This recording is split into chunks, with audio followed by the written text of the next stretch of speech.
Right, hello, welcome back to the channel. Today's video, it's going to be a few little things I'm going to cover.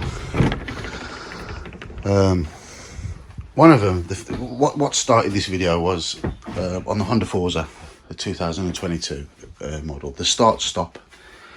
It just stopped working. Been working fine for like the first 3 months. But what would happen? And I mean, I know how it works. You got to let the engine warm up and all that kind of stuff. But and you can turn it on or off while the bike's riding. You don't have to like stop the bike and then turn it on and then stop the bike or turn it off. It just works whether the bike's on or off. But usually when you turn it on, there's a little green, I think it's like a little eye or something. I can't remember now. We'll see in a minute. Anyway, it starts flashing, and then of course, when you slow down on the bike and stop, you know, the engine cuts out. And then, but to say, recently it stopped doing it. I switch it on, it'll flash on the screen like 2 or 3 times, and then it'll just go off, and then the light doesn't come back on. So what I think's happened, my journey to work is only about, it's about 6 miles each way, and I read somewhere that each time you start your bike, it takes about between 5 and 10 miles to replenish that kind of power back into your battery. So I've took the battery off, and these are kind of some of the things I want to cover, just for people who are a little bit unaware.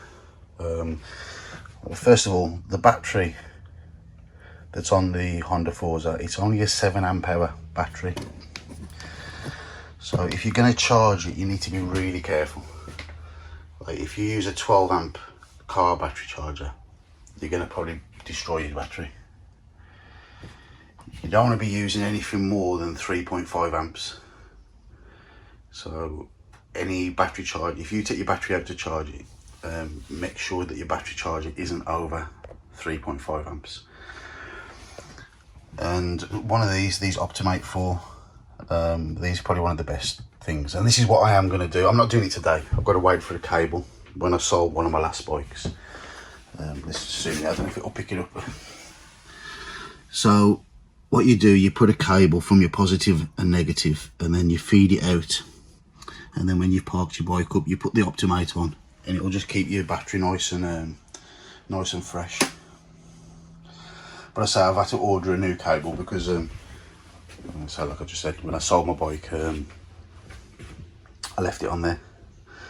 But also another thing, if your battery starts playing up, there's one test to do, especially if you've got a multimeter. So you want to put it onto DC. If you put it onto AC, it won't read nothing.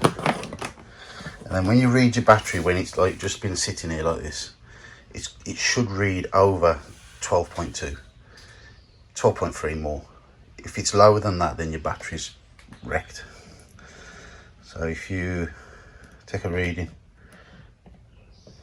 mine's reading 13.7. That's when it stabilises, when it stops dropping.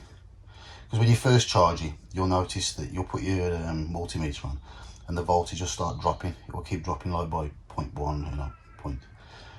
Then after it gets down to its battery's like resting sort of state, it will just stay at 1 voltage like that. So as long as that's over, you really want it about 12.3. As long as it's over 12.3, you're okay. If it gets below that, then you need to change your battery. So that's that part of the video. Well, while I was here as well, I thought, just in case people wanted to know, I thought I'd show you how to put the battery back in, which in return is like the same as taking it back out. So when you look in your bike, you'll see there'll be a cover like this with 3 bolts, like Phillips head bolts. So I mean, it is pretty straightforward really. All you do is like take them bolts out, pull this off, and then the same on the battery. There'll be two terminals there. Under them, you just pull straight out. But that's one thing that I need to look at as well, because I've been looking at this. When I put it back on, there isn't any like hole or anything to put that Optimate cable through. And I don't really want to start drilling holes through this. I don't really want to do that. So I don't know if anybody else has done this, but if anybody else knows where to run a cable from the battery up into this under seat department, yeah, drop a comment underneath. I'd like to know. Alright, so I pulled it out the shed to show you something else you can do while you're in there. All you do is, if you see those two Phillips heads, you just tighten them up. One little tip is try and keep your bike up straight, because if it's like on the side stand, the little nuts at the back will slide across to the one side and you won't be able to line them up. But one thing you can do while the battery's exposed, so if you've got your multimeter again, set it back to DC, and then what you can do is try and wedge that in there. I'm not sure if these are going to stay in position, but right, so if you put your multimeter onto the battery terminals, as you can see, it's still sitting at 13.7. And what you do is turn your ignition on.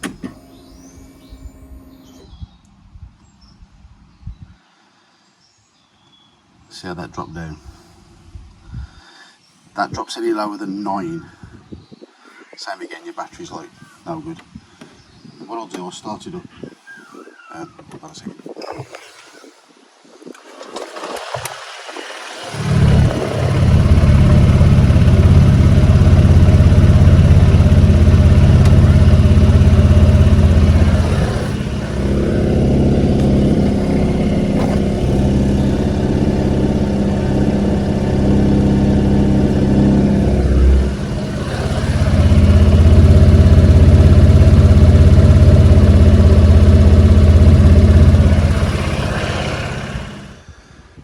Alright, while I was warming the engine up, just put the cover back on.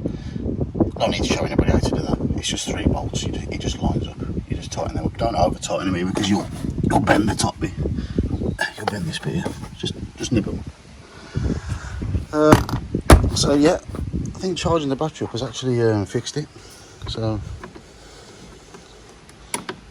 turn it back on there. So like, yeah, look, it's on the off position. So start the bike up.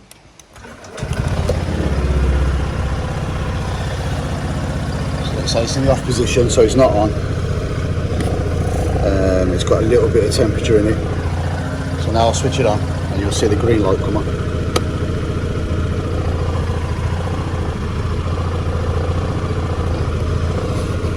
See that? See how it went off then? That usually means the engine's not warm enough. So what I'll do, I'll just switch it off for a few seconds. Just get a little bit more heat into the engine.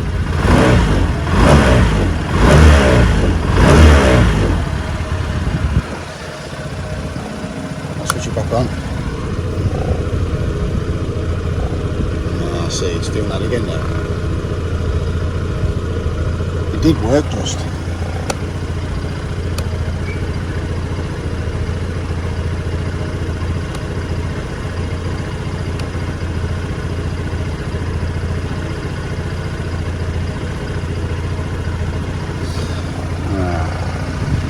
Just trying to get a bit more heat in the engine, see if it starts working again.